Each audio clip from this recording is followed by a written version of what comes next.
जी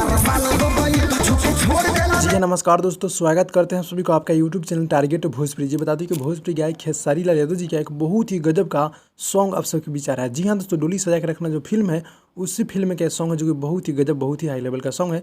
जो कि इस फिल्म के बारे में बता दें, डोली सजा के रखना फिल्म जो कि सिनेमा घर में लग चुका है, जाकर आप लोग देख लीजिएगा। जी हाँ दोस्तों, और गाने के बोले हरियर की ओ ढनिया। जी, हरियर की ओ ढनिया गाने का बोले जो कि हमारे भोजपुरी गायक के खेसारी लाल यादव जी और शिल्पी राज की आवाज़ में गाना सुनने को मिला, यानी कि कल। जी हाँ दोस्तों, यानी कि 1 अक्टूबर को सुबह 6:30 पे, यानी कल सुबह 6:30 पे हरियर की ओ ढनिया। जी, बहुत ही हाई लेवल का सॉन्ग है। निर्माता हमारे रोशन सिंह जी हैं और लेखक निर्देशक रजनीश मिश्रा जी है। जी हाँ दोस्तों, काफ़ी मज़ेदार, काफ़ी हाई लेवल का सॉन्ग है जो कि SR के म्यूजिक यूट्यूब चैनल के माध्यम से कल सुबह 6:30 पे देखने को मिल रहा है। जी हाँ दोस्तों, और शिल्पी राज की आवाज़ है और हमारे भोजपुरी गायक के हिट मशीन ट्रेनिंग स्टार गायक खेसारी लाल यादव जी की आवाज़ में गाना सुनने को मिल रहा है। जी हाँ दोस्तों, गाना बहुत ही हाई लेवल, बहुत ही मज़ेदार का होने वाला है। तो इस गाने को सुनने के लिए कितने एक्साइटेड है आप लोग कमेंट में कमेंट कर दीजिएगा।